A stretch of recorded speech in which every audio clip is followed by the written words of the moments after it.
It's been a fun couple years, man. I only started doing episodic in May of 2017.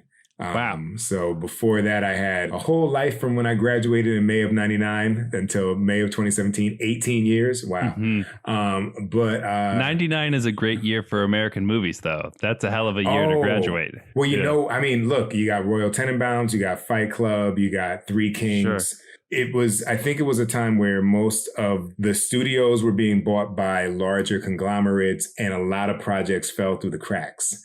And so those $50 million indie films just kind of somehow had money flowing week by week. And then you have a lot. I mean, I've got a handful. Magnolia. Sure. Being John Malkovich. Yeah. Matt was a critical studies major at USC. So.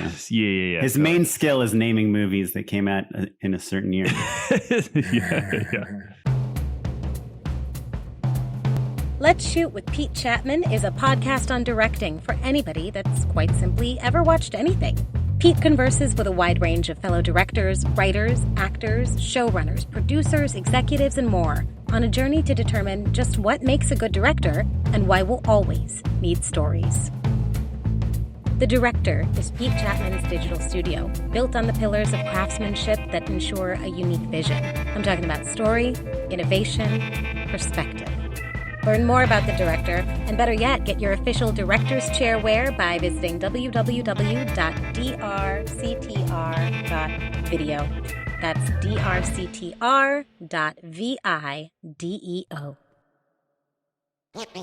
What's up, folks? This is Pete Chatmon, welcoming you to episode 11 of Let's Shoot with Pete Chatmon. I want to thank everybody for joining us. We hit double digits last week with episode 10 Commandments for Episodic Directors, where we were joined by director Tahir Jeter and director Erica Watson. And we went through the principles I've learned on how you can really make the most of any episode that you're directing, comedy or drama, first time returning to a show, premium cable, broadcast, whatever it may be, streaming, just 10 principles, commandments that can help you elevate your game as a director that totally apply to film, music video, commercial, but I just wanted to anchor it in episodic.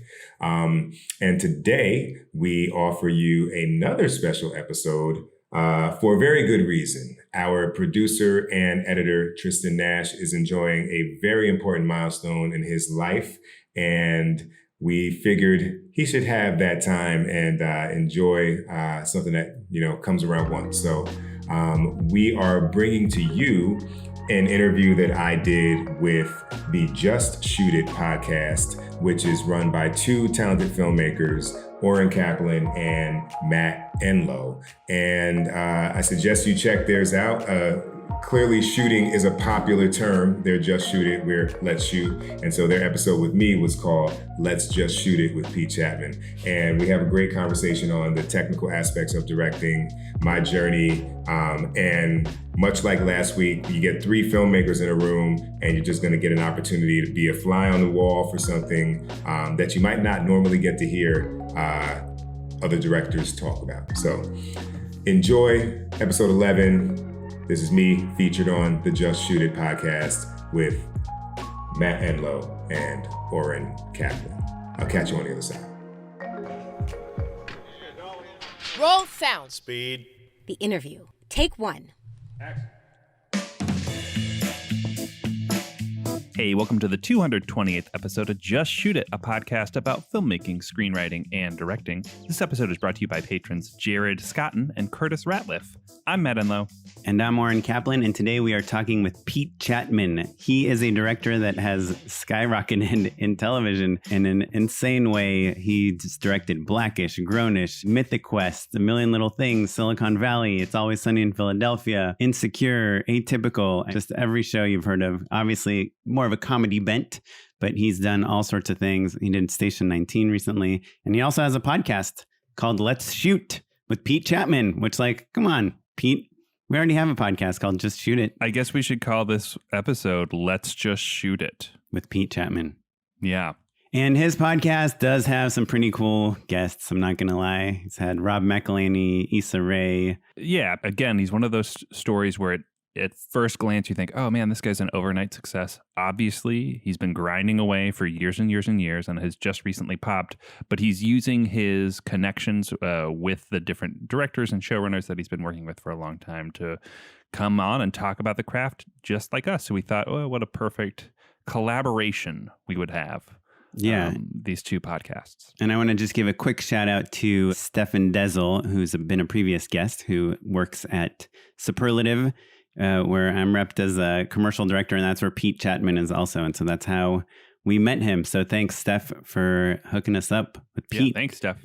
We recorded this kind of a while ago, right? Like over a month ago, I think. Well, he's got so many great guests that it was a little tricky to squeeze us in. But I think that in the time since we've talked, I think a lot of things have changed in terms of the COVID of it all. But I think we stay pretty darn focused on the craft and career trajectory of a television director and how Pete really zeroed in on what it takes to be specifically a television director. And so all of that insight and those connections, I think, are things people will enjoy about this episode and all of his other episodes as well. Yeah, lots of awesome tidbits and a lot of knowledge dropped. Speaking of dropping things, I just want to remind people that we have a Patreon page where you can drop a couple bucks a month if you are into the podcast. The website is patreon.com/justshootitpod. If you get something out of the podcast, it just helps us pay for some server fees, some editing, all that stuff. All the stuff.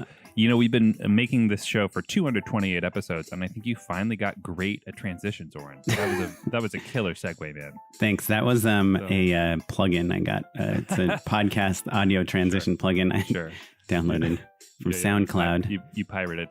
Hey, I only pirate. Is pirating even still a word? Lowercase p. I'm trying before I'm buying a couple pieces of software, but I am proud to say that nowadays, most of my software that I work with on a professional level is paid for. Well, thanks to the Patreon subscribers, we're keeping Oren on the up and up, just like this podcast. Thanks for all your help. Go to patreon.com/justshootitpod if you want to throw us a couple bucks. And for $10, you get a hat. It's pretty dope. Also, all Patreon subscribers get 20% off our TeePublic. So if you wanted that Just Shoot It Pod t-shirt, we're basically selling it to you at cost. I saw someone on the street wearing one the other day. Did you really? Yes, in a photo that they posted on Instagram. Look, I don't walk on the street in big public places that much nowadays, though I hear other people are doing it. Yeah, the rumors are true. Well, let's hop into our conversation with Pete Chatmon. So Pete has his own podcast, Let's Shoot with Pete Chatmon. And I was just listening to your episode with Issa Rae. And you talked about what mainstream feature films tell us about racism as it all kind of ended in the 1960s. Sure. Yeah. Yeah. I thought football solved it, right? Yeah. I mean, it's just that. I mean, I love there's a beauty in a biopic. There's a beauty in a period piece, but there's also, if the only thing telling you what's going on in today's world is the nightly news, and we know that there's a slant there, you're going to be left with a little bit of misrepresentation or underrepresentation. Let me put it like that. So, I'm excited to see what comes out of these moments now and even outside of funding, like who grabs the reins and says, well, let me go make my own thing, Yeah. And I know, two shows that I watch religiously that I know have been super popular the last few years are Insecure and Blackish. And I think what's interesting about them is they are kind of about the nuance of racism, not just, like what we think of from the 60s. And those are both shows that you've directed. Yeah, no, it's been a fun couple years, man. I only started doing episodic in, the first thing I did was in May of 2017. Wow. So before that, I had a whole life from when I graduated in May of 99 until May of 2017, 18 years. Wow. Mm-hmm. But 99 is a great year for American movies, though. That's a hell of a year to graduate. Well, look, you got Royal Tenenbaums, you got Fight Club, you got Three Kings. Sure. The Matrix, I think, as well. Yeah. One of them. Right around part there, something. Sure. Yeah. And I read a book about that was interesting because it was it's like you don't realize it until you go back and you look at it. Like I was talking to my wife earlier, like in the 1920s, people weren't like, this is the roaring 20s. You know what I mean? Sure, yeah. They like hit the depression and they were like, yo, the 20s were kind of fucking dope. And I think it was a time where most of the studios were being bought by larger conglomerates and a lot of projects fell through the cracks. And so those $50 million indie films just kind of somehow had money flowing week by week. And then you have a lot. I mean, I've got a handful of Magnolia. Sure. You know, Being John Malkovich. Malkovich. Yeah. Beautiful stuff. Anyway. Yeah. Sorry. Matt was a critical studies major at USC. So. Yeah. His main skill is naming movies that came out in a certain year. I majored in nerdiness. But Pete, sorry, I got us off track.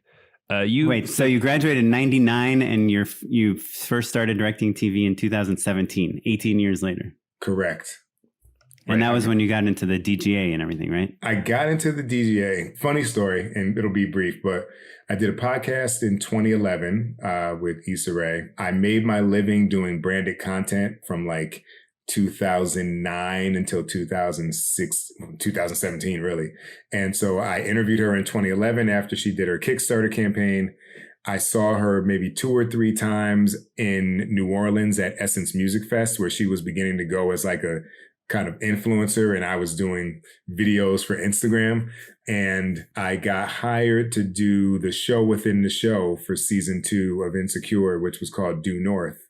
And I mean, that was what got me into the DGA. I got to direct Scott Foley and Regina Hall and Michael J. White.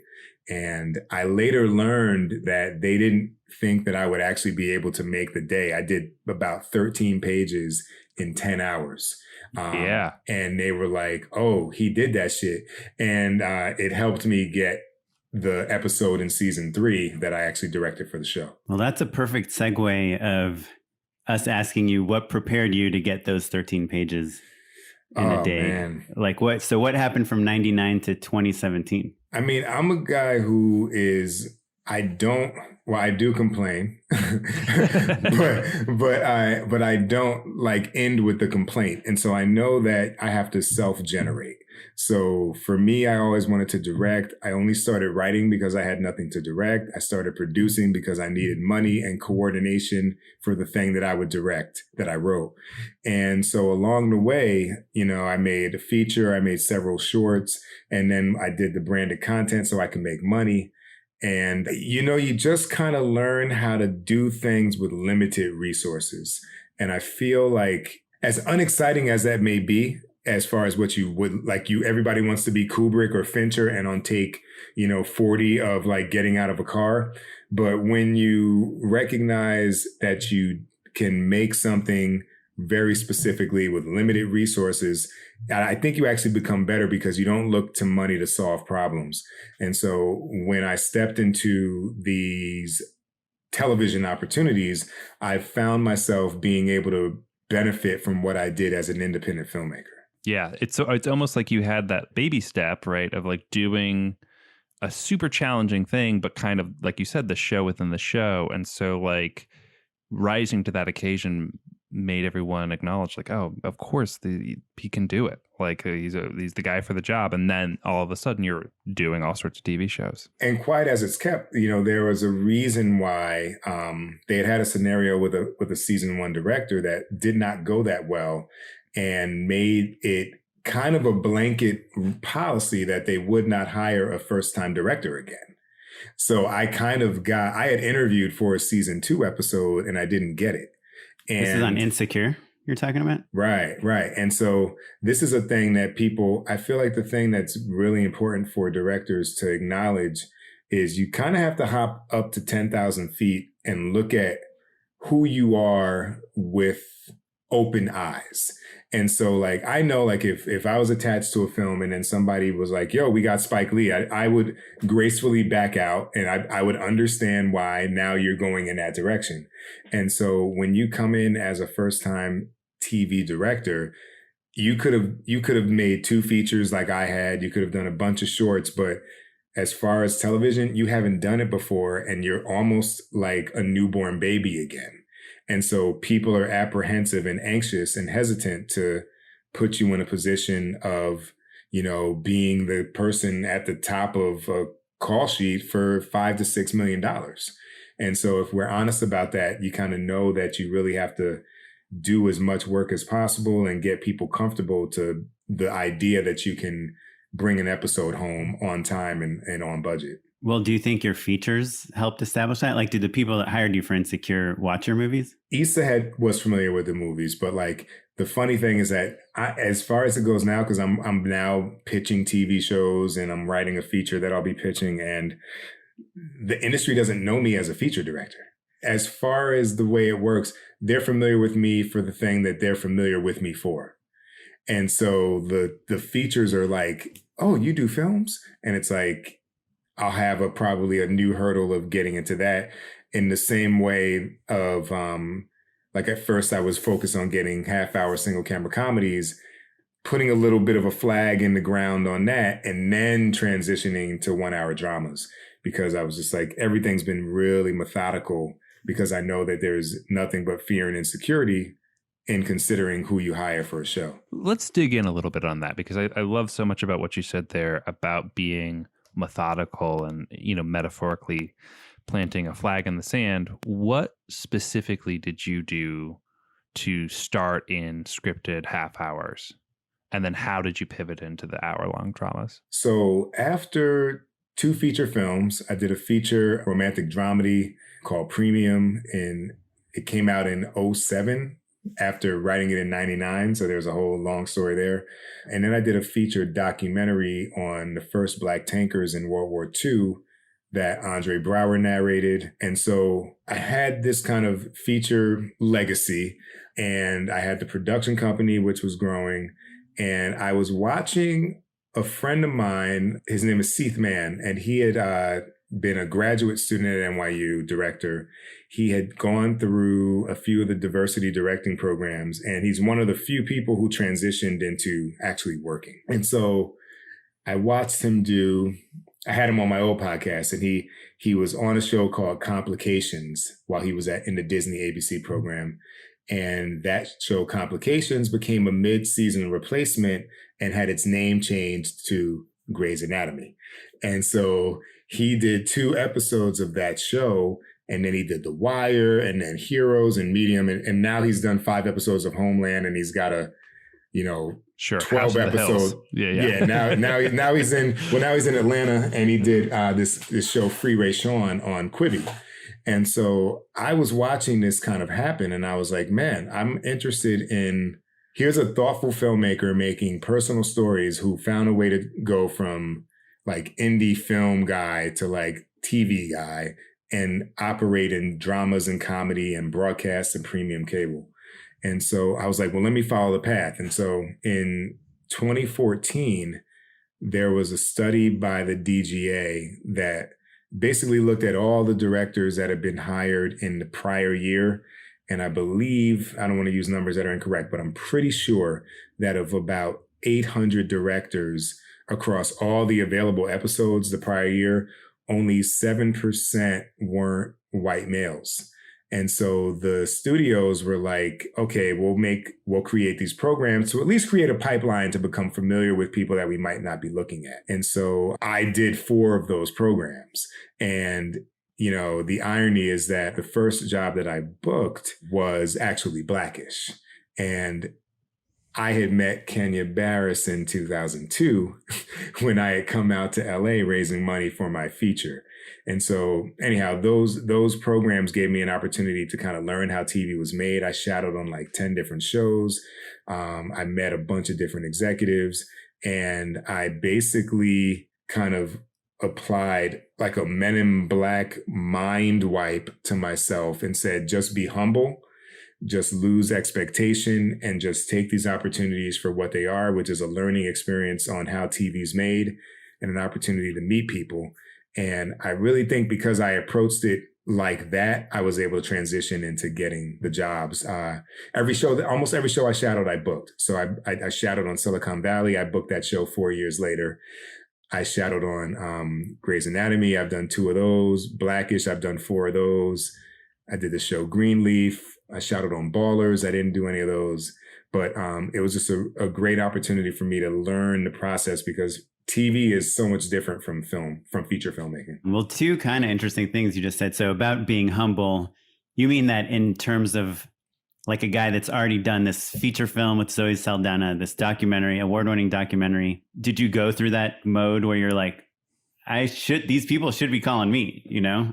Like, why am I going up to them and being like, please teach me how to be a filmmaker? Yeah, man. I mean, I feel like the analogy I use often is that, unfortunately, what we all do as filmmakers and storytellers is it's subjective, right? Like if Matt was at a D1 school and Oren, you were at a D1 school and I was at a D2 school, but like we both, all three of us put up 25 points and 10 rebounds a game, we would all get drafted. It's like inarguable, right? But when it comes to stories, you're then dealing with whether or not they resonate with people.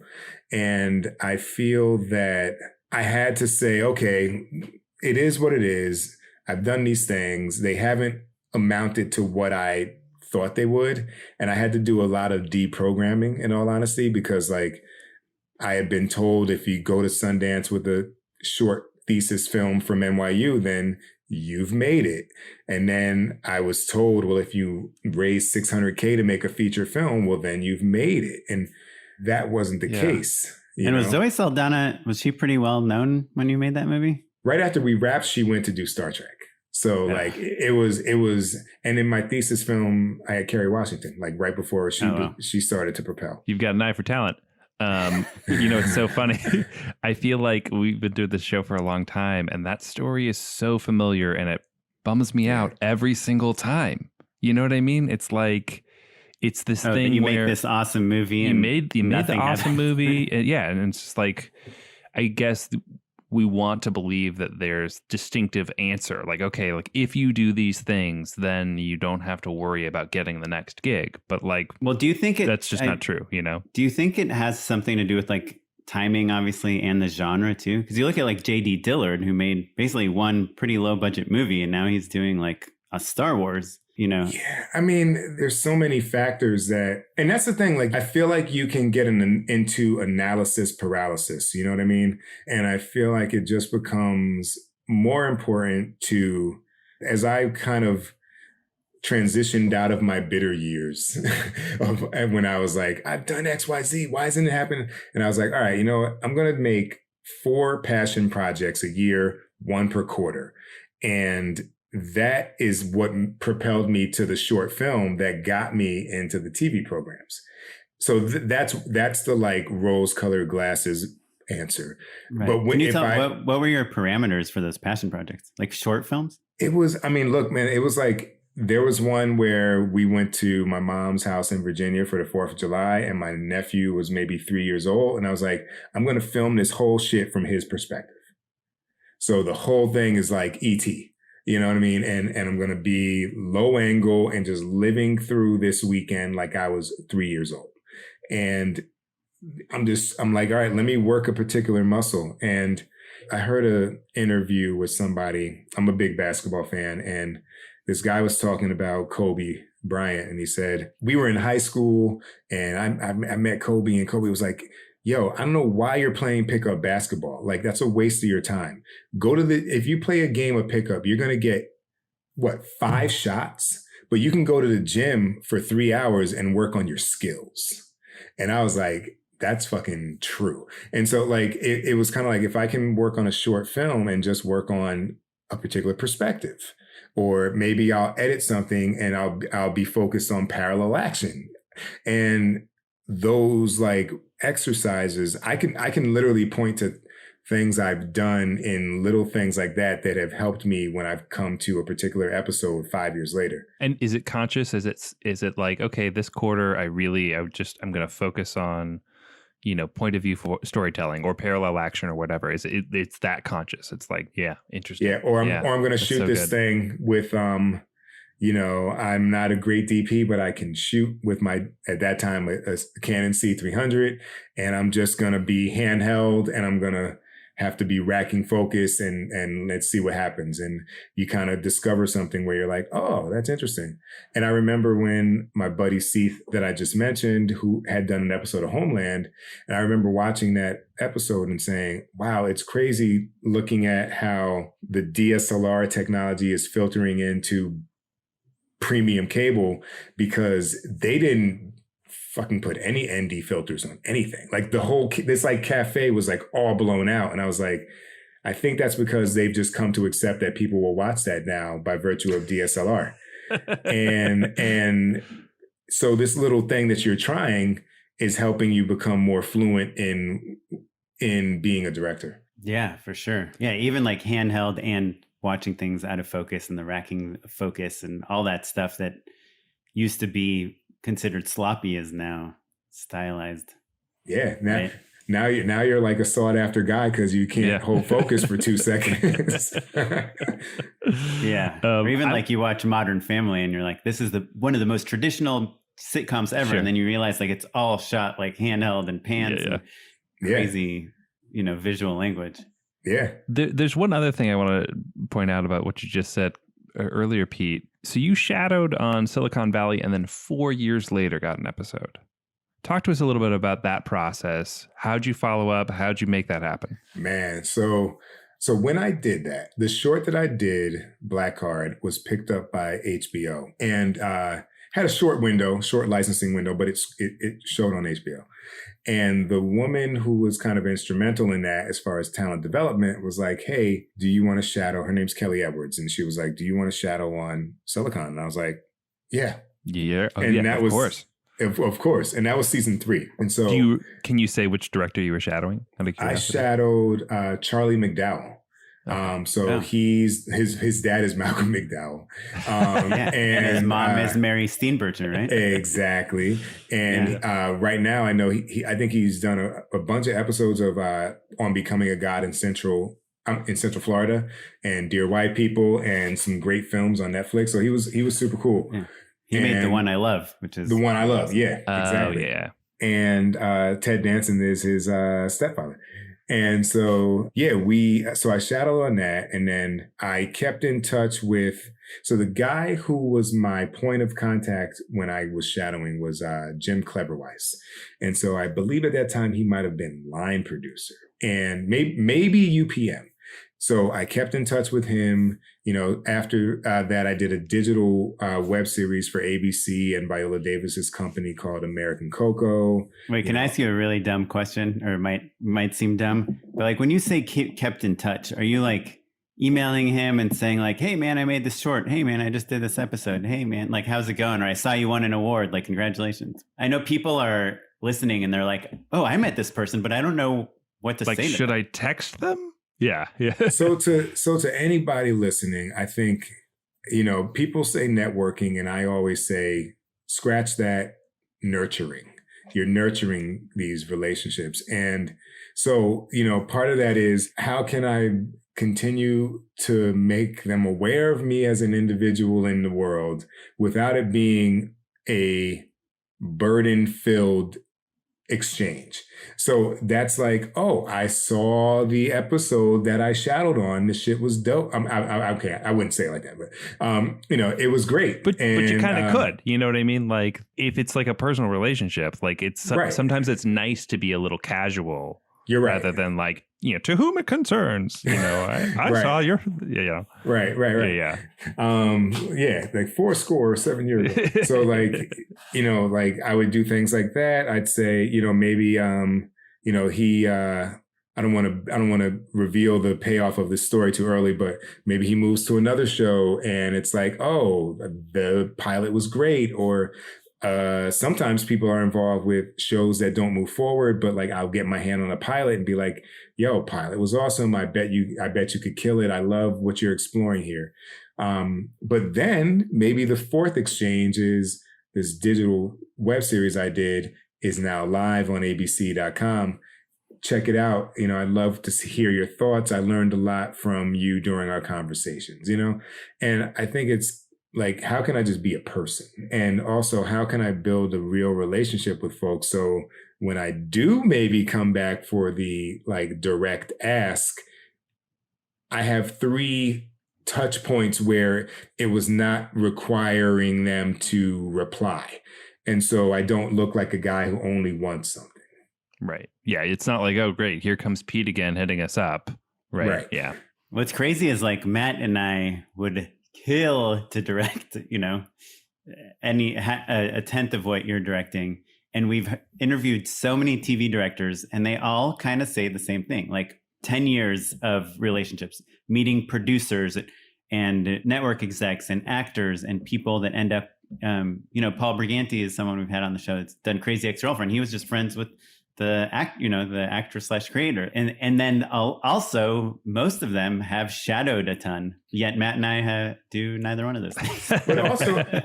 but it's also like, I mean, I could literally tell you how I got every job I've gotten. Like I can track the 2 or 3 like major people or most kind of consequential people in that particular job. But like on my first episode of my podcast, my buddy Theo Travers, like he did all of these things for like 10, 11 years. And then at a party, he meets Matt Carnahan, who created House of Lies. And that's how he got to be a staff writer. So, and now 6 years later, they're out pitching a show together. And it literally is just like, I think we all know, like when you're on set, I want to do the math. And when we get back in a post-COVID world, I'll maybe look at my dailies. But I feel like you're on set 13 to 14 hours a day. But when you look at your dailies from Pix or whatever account you get them from, you probably have 35 to 40 minutes of footage. And so for the other 12 hours and 20 minutes or 13 hours and 20 minutes, it's really just a matter of like, do they want to be around you? And if you can master that part and then you're talented on top of it, that's all like icing on the cake. But there are plenty of people who are just sufficiently competent who have long careers because they're likable. That's what I'm banking on. Matt, I don't know if you've gotten that down yet. Matt, so you've done like 30 episodes of TV at this point in like 3 years, which is insane. By my math, that's like 40 episodes a year. So are you at a place yet where people are like, you're turning down TV jobs because you have like people are calling you now? You must be too busy now, right? I mean, pre-COVID, right? Yeah, pre-COVID. I mean, you know what it is? The thing that changes is that you get email offers. That's been the difference. Like before it was like, all right, let me go meet with the showrunner. Now let me go meet with the network. I'll swing by set. I'll shake some hands, kick some butt. Yeah. Now you just get a text. The other side of it though, too, in that same like conversation of being able to track where the work comes from, the job that I got shut down on, so to speak, when on March 12th, I was prepping to direct the season finale of All Rise on CBS. And the number 1 on that call sheet, Simone Missick, was number 2 on my call sheet for my short film Black Card in 2014. Yeah. And so that's exactly what we want to hear on this podcast. That is the best. Yeah. Did she recommend you or did she kind of confirm that you should be hired? She told the producing director and EPs that they should meet with me. We met. I prepared for the meeting very well. I watched everything. And honestly, it was a thing where it was like, oh, well, where I was not available in December and January for the episode that they were kind of thinking of for me. And I don't know how it worked out, but as time went on, they were like, okay, fine, we'll give him the season finale. And I think that has something to do with number 1, like vouching.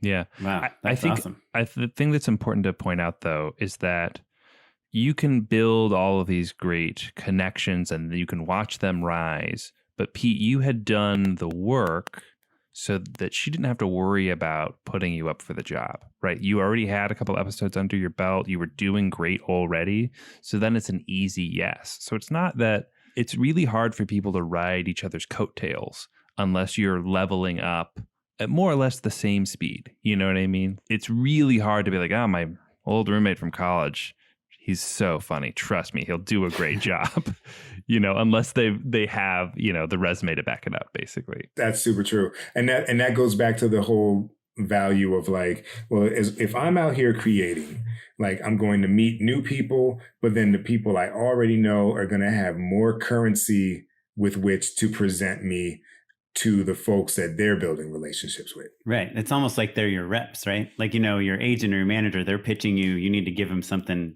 to pitch you with. Exactly. Now, I guess you're saying, think of everyone you're working with as like a person that if you show them your stuff, they might, vouch for you too. But they don't have to be your agent or your manager. Yeah. I think sometimes everyone talks. Yeah. I think about how I've worked with all these like incredible actors like years ago before they were accomplished. And we made a lot of like bad stuff together, on DVX 100s and stuff. And I'm like, I wonder if they would ever vouch for me when the stuff we made, we had a great time making it, but it's not like you could show it to anyone, Right.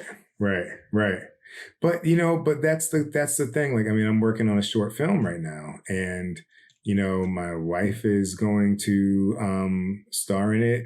I have a gentleman in my building who is a very well-known actor, like character actor. I'm trying to get it to someone I've worked with on a TV show who's super big, and he's friends with that guy.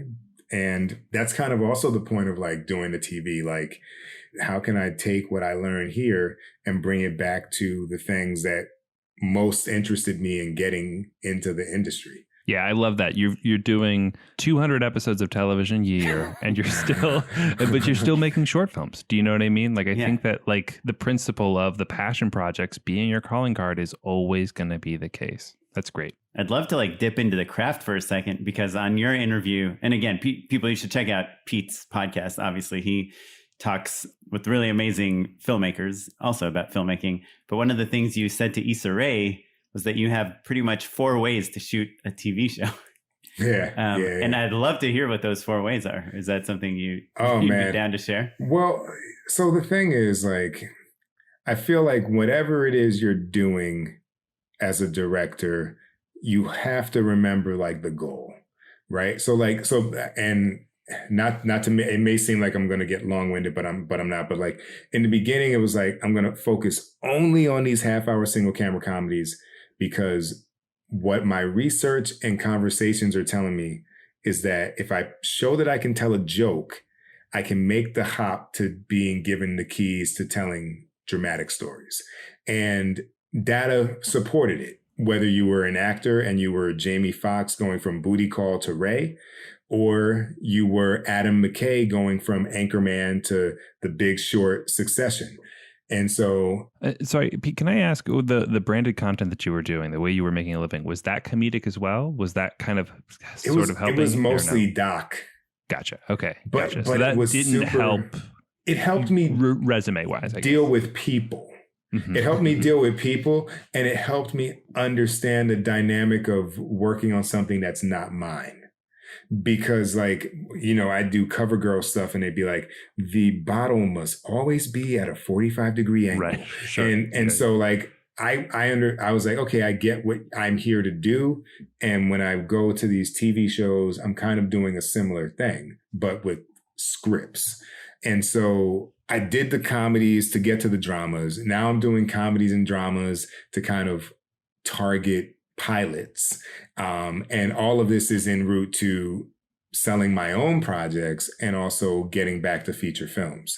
And so pilots are more of a space where people are looking for a filmmaker, right? They're looking for you to kind of set the tone, design the look of a show.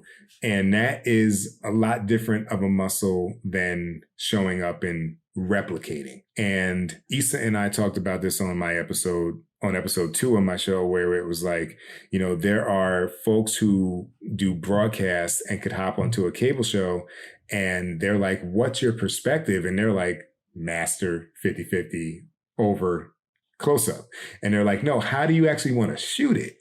And they may not have ever had that muscle, or they've lost it.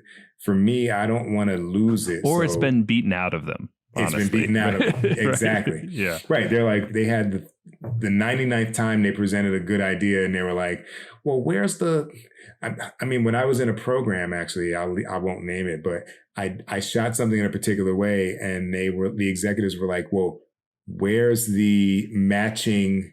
Like you put a single on this person, but you only have an over on this person on this side of it. And I was like, yeah, that's because that person's isolation is more important.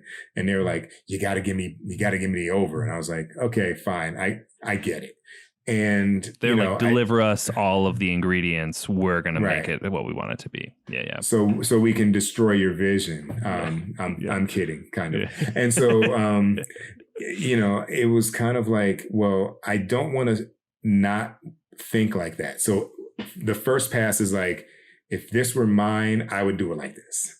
And then the second one is like, okay, they probably don't want that. And how can I maintain the integrity of that, but make it quicker and simpler?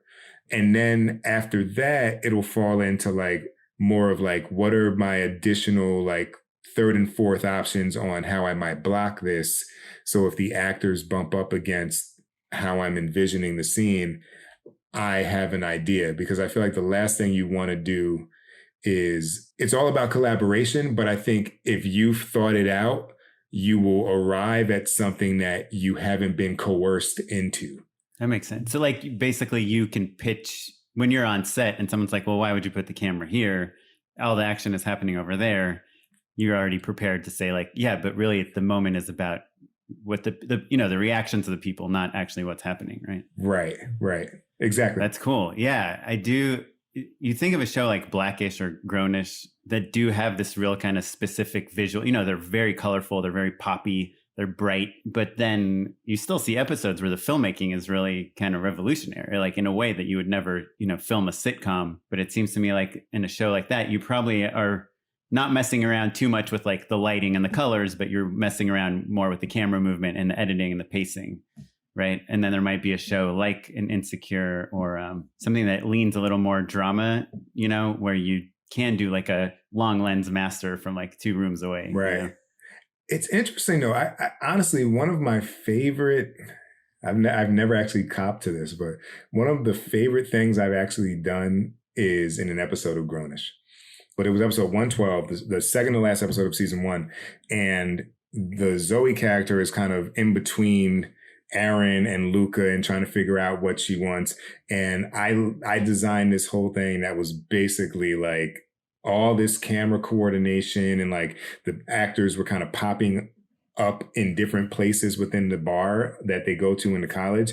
And it was like one time where I was like, look, okay, no, this is this shot. Okay, next shot is this. Next shot is this. Next shot is that. And it was more of like making a feature film. And it was super specific. But then I got an email from the showrunner, like after they got my cut, and it was like all caps, like, you fucking killed it.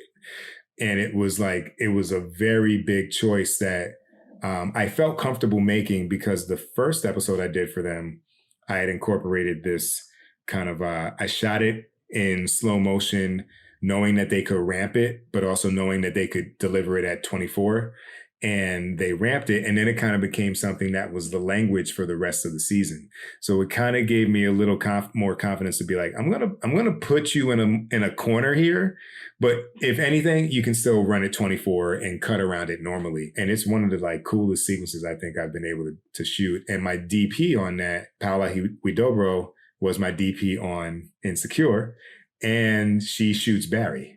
So like, again, relationships, Well, I can't wait for your episode of Barry Pete. Let me ask actually kind of like, again, sort of a political career question. When you were doing the kind of the orchestration of that episode, did you run it by people? Do you feel like they understood what you were trying to do? How much did you feel like you had to keep everyone in the loop? How well did they really get what you were aiming for? Walk us through that a little bit. That's a great question. So to the directors out there, what I began to do, particularly in the beginning, I'm ready to do it now, but I don't necessarily have to all the time, because I've gotten enough episodes where people are kind of more comfortable. But I share my shot list and my blocking diagrams with the AD and with the DP, and sometimes with the script supervisor. So they know during prep that I'm prepared. And the amount of like exhale that I get from the crew is priceless, particularly when you're new. They kind of relax, and then that kind of floats up, that goes up the chain. And then the line producer and UPM and the showrunner, they know like, okay, I'm not going to be getting calls about lack of preparation on day one. So I think that's a useful thing to do. And it's kind of against what we normally do as feature filmmakers. I had to arrive at this place because I was anti it on a couple jobs, and people talk shit about me. Wait, anti what? Anti making, like sharing your shot list? sharing the shot list. Oh, interesting. And I made 10-page days every day. But because I was like, I'm not sharing a shot list, they were like kind of, and I was like, wow. So, okay, I get that there's a comfort that comes from that. And I have to always hop back up here and say, you know what? That's a fair and realistic feeling to have. If it was my show and I hired so-and-so director, I want to be eating my bagel knowing that there's a fucking shot list too. Sure. You know what I mean? Yeah. And so there's that. And, the other thing though, I think is there's an authority in asking questions. And so, like I did a Station 19 in February. It had more effects than I had ever done. And I would often be like, all right, guys, I don't know what those acronyms mean. And can you slow down and talk to me like I'm 5 years old? Because it will help me do my job and hopefully help us collaborate. And then I remember the VFX guys in the meeting, he was like, I just want to say this is the most prepared a director has ever been in 3 seasons. And it was because I didn't know what the fuck was going on. Right. So, you had to prepare. I had to prepare. You can't wing it when you don't know what ARC is or whatever, Exactly. And so that's the character arc, Matt. Yeah. Everyone knows what that is. Yeah. But so I would ask what are you guys looking for in this scene? Okay. Like what makes you really happy about this episode when I deliver my cut? What should I be like? What are you most concerned about? And then the showrunner and the writer will kind of reveal to you their anxieties, but also their hopes. And then that lets me know, okay, I can do a little something more in this scene because they looked me in my eye and told me, they want it. Like I did a mixed-ish in February as well. And it follows a storyline of Rainbow being introduced to homelessness. And I was like, they kept recounting they wanted it to feel different. And I was like, okay, how do you feel about handheld? Like it. Okay. How do you feel about this? And so I took that to the DP and I was like, I want to lean on these things. And I know that I've got buy-in on the other side when they watch the footage. That's something that you learn really well in the commercial world, which, obviously we're doing branded content. And I'm with Superlative also. Exactly. And one of the biggest things that they taught me to ask in the phone calls with the agency is, what are you looking for in this treatment? Like, what is the thing you're most worried about that you want, that you're excited to hear a director's point of view on? Because sometimes, Matt and I talk about this all the time. Sometimes they give you pretty much the commercial storyboarded already before they even have a director. And so you're like, should I reinvent the storyboards, or maybe, they really think the casting could be interesting, or they really, or maybe they want me to punch up the writing a little bit, or whatever. Yeah, and that's the challenge. That's the challenge in episodic because, you might get, by virtue of your availability or whatever, the most basic episode of the show, and if you do, then you deliver the most basic episode of the show. Hopefully with some flashes of brilliance if there's an opportunity. But you can also like the Silicon Valley I just happened to get an episode that happened to allow me to go and shoot a Mad Max promo, Oh, did you do the Rust Fest? Yeah, I did that. You know what I mean? And so nice. But if I would have booked the one before or after, it would have been master. Yeah, coverage. The guys in the house. Yeah. So I have one last technical question about TV directing, I promise, and then I'll stop asking you. But I'm all for it. Another thing it's kind of crazy. I've never even thought about this before, but when you're shadowing on Ballers or directing Silicon Valley or Mixed-ish, and Matt, I'm actually curious if you would know the answer to this too. Is there a format for a shot list for each show, or is it just because when I make my shot list, like Yeah. I'm doing this commercial, right? That's why I'm here in Kentucky. There, like when I make a shot list, I just go 1A, 1B, 1C, and then 2A, 2A, like for the next little sequence. But you know, in commercials, sometimes it's like 101, 102, 103. But I kind of just made up the way I write my shot The way you lists. like to do it, yeah. And I think that most directors, they just have their own way, right? But when you're plugged into this big system, season 7 of some show, Yeah, you don't want to send your showrunner the shot list, and they're like, oh, what the fuck is this? We want to. We know this isn't even in Excel, Pete. What's going on? Yeah. I feel like as long as it makes sense, like, you know, I use an app called Hollywood Shot Designer. And what I do is immediately request the floor plans from the production designer or the art department. And then I can import those floor plans into the app and I can place cameras and characters on it. And so with that, I try and think about it from a cascading perspective of like, here's my master. And like, so and if I know there's 2 cameras, like you can make the cameras different colors and all that stuff and label the shots. So I'll usually be like, all right, well, I'll get if I can. And then the other question is, are we cross shooting or are we directional? I'll say, all right, I can get my master and my 50-50 in the first setups. Then hopefully though, on some shows, I'll try and have a functional master. So like there's a 50-50, but maybe the master folds into like another bit of coverage. And then it'll be like, all right, what's next? I'll get, you know, my mediums. You just write like 1 master, 2 50-50, 3 over on rainbow. Yeah. In this app, transitions. It's pretty cool because in the order of how you, like if I lay if I lay them all at once or if I lay them one by one, it'll order the shots by the order where I type in the shot details. So by virtue of following that kind of cascading idea, they end up being in order of coverage. Right. Unless the DP. And the app actually is what spits out the shot list. Right. Yeah. So there is, you know, the format of, you know, shot designer. Shot designer. Yeah.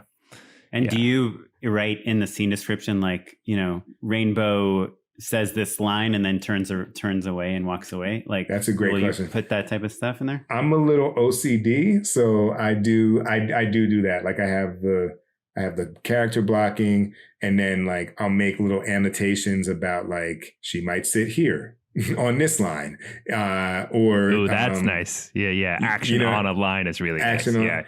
I can kind of. I've just learned that I want to have the fewest reference materials as possible. And so even if I have that on the script, if I'm doing a rehearsal and going through the blocking, I want to be able to be like, maybe on this line you sit, and then maybe here, you know, or maybe we put this prop over here, and I can just kind of look at a top-down blueprint of options, I guess. And are you sharing this with production as well? Is this something that anyone, if they're like, hey, you know, it'd be helpful for me to have Pete's shot list, is it up for grabs, or is it something that you kind of, if they ask, I'm not, you know, it's interesting.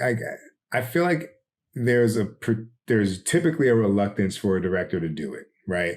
Whether it's, you know, you don't want to feel like people think you aren't prepared or think you don't know what you're doing, or you're just kind of maintaining some level of like, you know, in the old days, like the DP was like, oh, it'll look good. There were no monitors that people could give feedback on, right?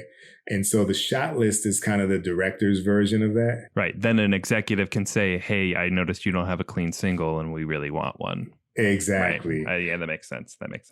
But I feel like let them look at it. And, you know, when I did Station 19, it was a requirement because on a show like that, they've had enough war stories that, you know, you can't assume that someone's prepared, because if they're not, the day can spiral out of control, and then you have an incomplete episode and you're going over. And so, you know, I'm not anti-sharing it, because as a writer, I can appreciate why they want it. But it is nice when you go to some shows and they're just like, what are we doing now?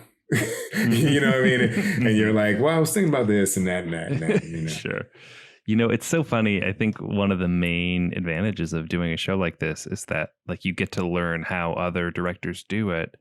And I'm always dumbfounded by the idea that people wouldn't shotlist and share it when it's something where you're coming into a new environment like this. Like if you're trying to build trust, there's like a few things that feel like obvious to the point of like, yeah, I genuinely can't fathom how some people wouldn't do it. But I guess there is that world of directors who are just kind of used to walking in and being like, all right, well, put the camera over there or whatever. I've got to tee off in, 6 hours. So let's get this done, I kind of have the opposite problem sometimes where I like plan. I want everyone to see all the work I've done, right? So I'll make these diagrams and I'll make these 3D I can't tell you how many times people have rolled their eyes at my diagrams.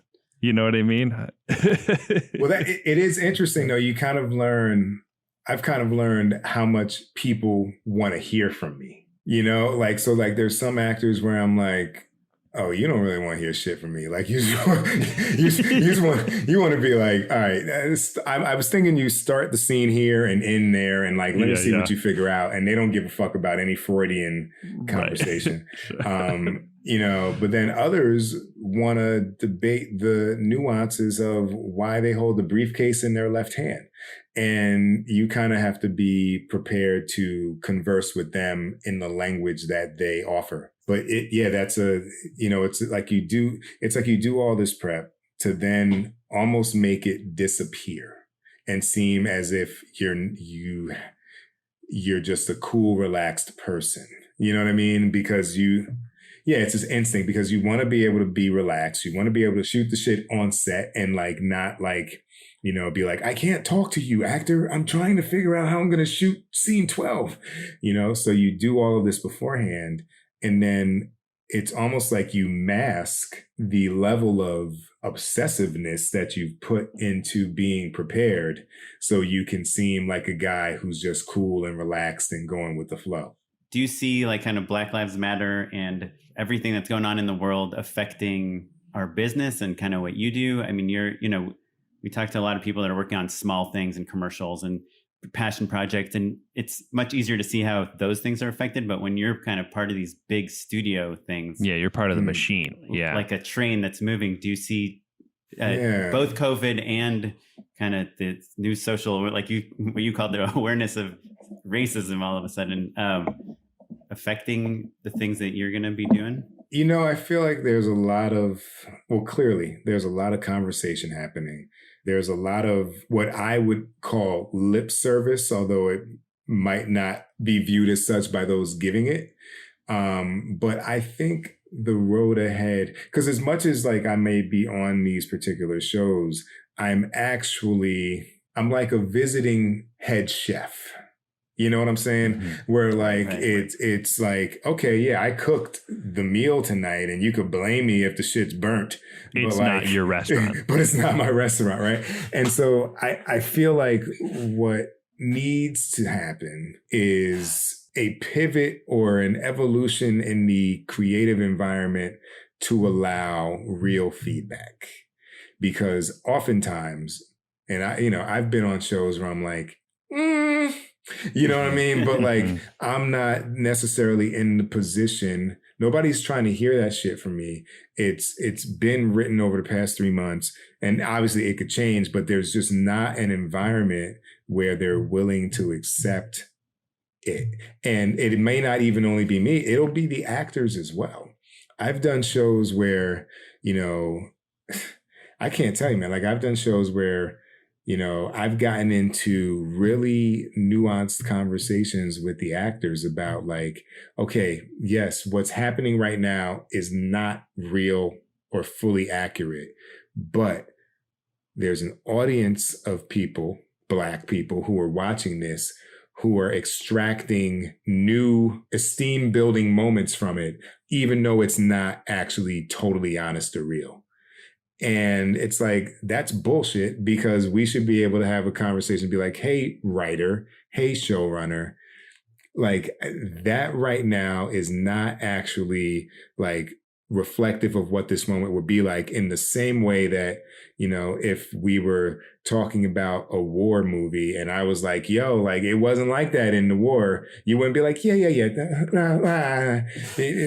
That's what I'm writing. And I think if there's an environment that evolves where people can participate willingly and without risk to refining and enhancing cultural moments, I think it elevates the work that's out there. And then as you have more diverse creators making more work, allowing them to create the work that they know from their experience. Yeah, that's interesting. Just to make sure I understand what you're saying is like you've been on shows, maybe like a show like Blackish or Grownish or Mixedish or something where they're or a ton of other shows, or a ton of right. But you're talking specifically about like a show where there'll be like a Black person is doing something and it doesn't speak to your experience. Basically, it's kind of cleaned up for or it's aspirational, maybe in a It'll be, you know, I won't name shows, but it'll be a Black person with a Black storyline with something that is like, at the end of the day, when we look at what's happening, this is being packaged for how the white audience experiences it. It's a whitewashed storyline, basically. Exactly. Or it'll be like, you know, you want to avoid having this character be Black because you think that might say something, but now you're giving it to a character that's not. But the specifics of what you've written for that character are actually Black. And so now you've trivialized a very specific experience and journey because you thought you were doing something. You see what I'm saying? Like it's right. You're trying to be progressive maybe, or like sensitive, and it's just ends up backwards. Right. Yeah. Something that you were alluding to that I think is a thing that I've been thinking about a lot is like we were talking about being able to just communicate clearly with people. I think there's a lot of anxiety about not wanting to come off as like difficult, quote unquote, you know? And so I hope that one of the earlier things that happens now that white people have discovered racism, to steal your joke, is that like maybe people are a little bit more aware that they don't know what they don't know. Do you know what I mean? Like maybe hopefully people are going to be a little bit better at listening is like a good baby step, right? Whereas before, fingers crossed, I don't know, you know, but I hope that happens. I would hope. I mean, look, every show I go to, I have to listen to what these actors have discovered about their characters because they've done them 10, 12, 100, 200 times. You know, like it's always about listening and giving room for, you know, at the end of the day, like I used to tell my students when I taught at NYU, and I'd be like, look, you can lie in your personal life. You can lie to everybody you know. But when you sit down and you write some shit and you go and you direct it, you got to be honest. You know, like otherwise, what's the point? And that just means taking the half a second to ask the question of, is this accurate and true? And if that makes your job more difficult, so be it. What you write will be better. Yeah, it's interesting. Yeah.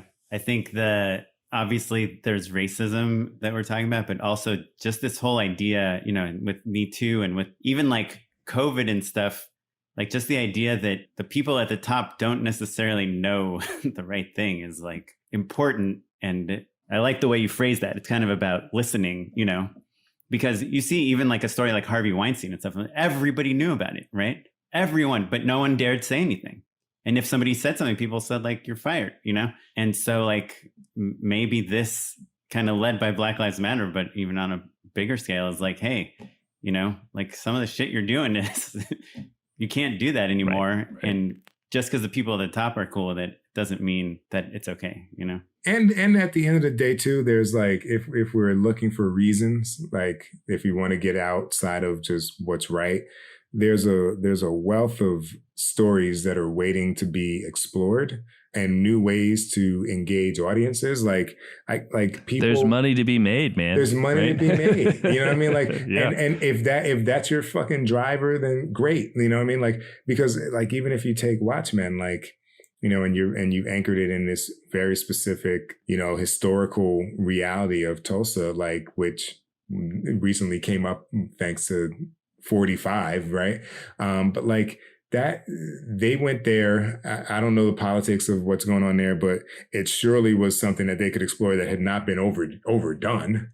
Mhm. You know what I Right, mean? And, right, sure. and they based the premium cable show on that because it had universal storytelling anchors that are emotional and impactful and allow you to have nuance in whatever you're trying to say. One of the coolest examples of that I've heard, and it was on a different podcast, was Malcolm Spellman, who was a producer on Empire, was talking about Ryan Coogler and Creed. And he said, I mean, how long had Rocky been out? And no one had thought, like, what's the story of Apollo Creed's kid? You know? Right. Like, that's such a unique viewpoint that when you pitch it and make it, you're like, damn, this is like, has such a giant appeal to everyone that watches it. But it took a specific point of view to even think of it. And it was always there. Right. Yeah. Well, awesome. Okay, so the very last thing I want to talk to you about is your podcast. Good. What are you exploring in it, and why should people listen to it? It's a podcast about storytelling and why we'll always need stories and what makes a good director. And as I interview folks, I'm kind of discovering it's like Mark Maron's WTF, where we just talk. And I feel like, much like this, I feel like there's a beauty when you talk for an extended amount of time. The sheen just begins to go away. The polish begins to go away, and you get a real sense of the person you're talking to. But overwhelmingly, whether it's like actors or directors or executives or writers or showrunners, I'm just really trying to like get a sense of who they are and how they got into the industry and why story is so important in anchoring society. You know, so far we've had like, you know, Theo Travers, a friend of mine from NYU. A lot of like the journey that I've shared is kind of shared by my initial guests. Issa Rae, Dorian Missick. More will be kind of announced soon, but I just interviewed Rob McElhenney from Always Sunny and Mythic Quest. And which I saw you did a Mythic Quest, right? Yeah, I did one. I was scheduled to do 3 after All Rise when we got shut down. So when you're scheduled to do those things, does that mean you will get to do them after this, or is everything up in the air? I mean, it seems like it will happen, you know, like now it'll be like a scheduling thing. Like, right. They want you, maybe you aren't available. Right. Yeah. But they'll still remain like priority position for me because I'm already booked. All Rise, they went ahead and did a new finale. So hopefully, that would probably transition into hopefully something in season 2, but it'll just be about making the schedules work. The challenge moving forward is that it seems like there will just be fewer directors on each show and directors will be doing more episodes. Right. But, you know. You mean as a result of COVID, basically? Yeah. Right. Like I talked to an actor friend, one of the stars of A Million Little Things, and she just directed her own short.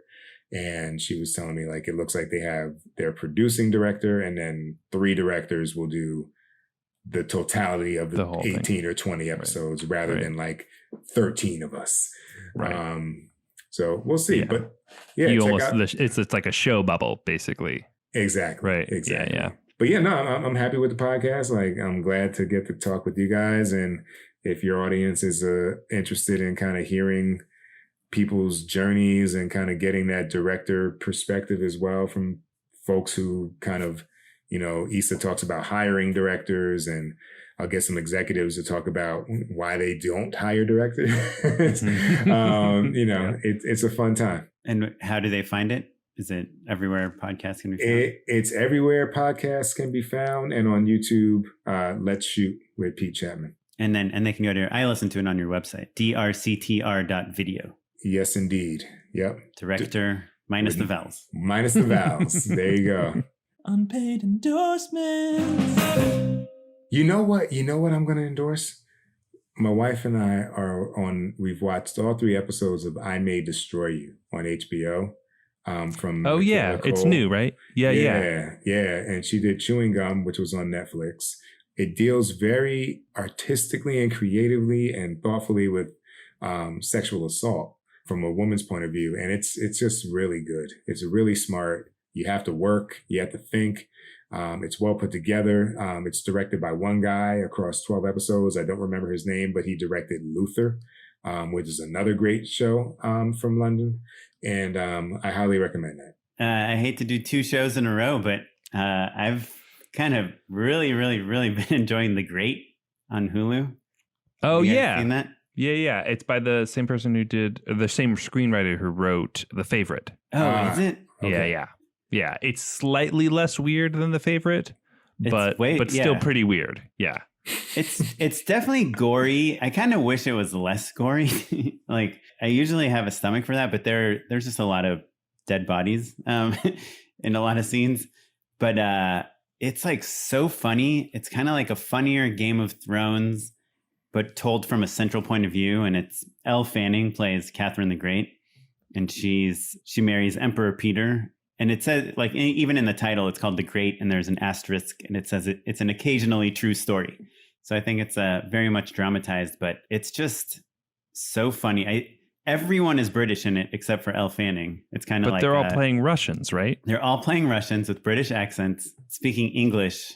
But it's so crazy because it's like, I don't know how true it is, but in this Russian court, it's just, there's bears walking around. People are wrestling each other. People are shooting each other. People are just having sex in the hallways with each other's wives. Like, there's no rules to anything, but it's about Elle Fanning, who's Catherine the Great, like kind of trying to... Like her rise to power, basically. Her rise to power, yeah over Russia. And another really interesting thing is like the cast of Russians are every race. Like there's every race of people, and in the court and everything, there's like, it's kind of like Tarantino-esque bizarrity, history breaking, but it's really entertaining and it's really plotty too, in a way that's fun. It's kind of like if Sansa Stark was like really funny and smart. Yeah, so it's on Hulu, The Great, and they're 1 hour episodes too, which is it's nice to watch a 1 hour episode that has like some comedy in it. Well, you guys, you've both really outdone me in endorsing smart, classy, worthwhile endeavors. I'm gonna endorse maybe the dumbest show I've ever endorsed in all of this podcast. Do you guys know The Floor is Lava on Netflix? It is a game show where teams cross through rooms filled with hot lava, quote unquote hot lava. Like for real lava. It's not for real. It's like disgusting red water. And it's just like filled with like themed furniture that they're trying to climb across to get to, if all three of them get to the end, then they score 3 points or whatever. It's like adult Double Dare. It's very simple. It's very dumb. And I've watched all of it. Like kind of like a Wipeout type? It's kind of, yeah. It's like Wipeout, but with like a little bit more of a throwbacky sort of vibe. So, but it's like adults like jumping from the sofa to the chandelier to the dining room table. It's called The Floor is Lava, and it is very dumb. So if you want to kill time and just like let your brain turn to mush, which, look, these days it's kind of nice to have that in your back pocket. The Floor is Lava is your backup plan for just being a dumb idiot and looking at your phone and half watching TV for a minute. Yeah. I like. You guys got me gonna have me busy for a few weeks. I see. Yeah.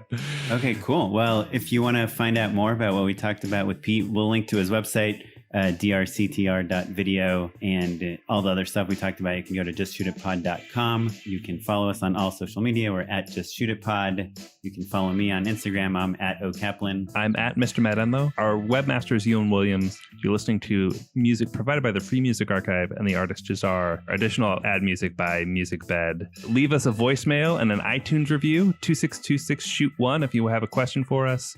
And we'll catch you on the next one, everyone. Thanks. Thanks, everyone. Bye.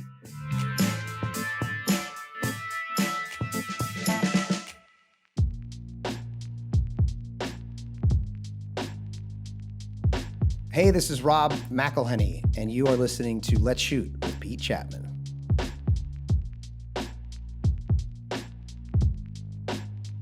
How to Succeed as a Creative Professional is Pete Chatmon's upcoming book about his journey as a director. What started in 1993 has been a marathon full of persistence and creative pivots, transitioning from indie filmmaker to teaching at NYU's acclaimed film school, to running a production company, to directing television and commercials, and ultimately eyeing a return to the feature films that gave him his start. A mixture of how-to, self-help, and inspiration, this book will be for any person eyeing a successful career in a creative art. How to Succeed as a Creative Professional is coming soon. What's up, people? This is Pete Chatmon. Follow me on Instagram and on Twitter via @PeteChatmon.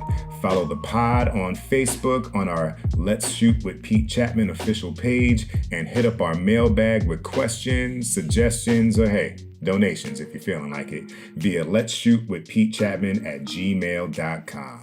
And just in case you need to know how to spell it, that's Pete with the last name Chatmon.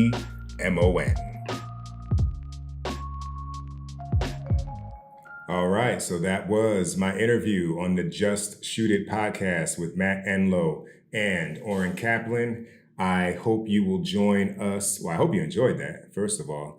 And now I hope you will join us next week for episode 12 of Let's Shoot It with Pete Chatmon, where our special guest will be coming from the craft position of cinematographer.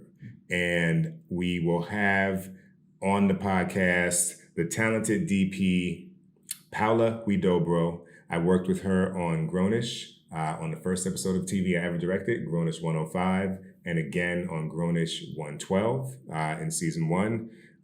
Really, really proud actually of the scene I mentioned in the podcast with Matt and Oren from Grownish that I really thought was a great instance of directing and being able to kind of put a stamp on a moment, was shot by Paula.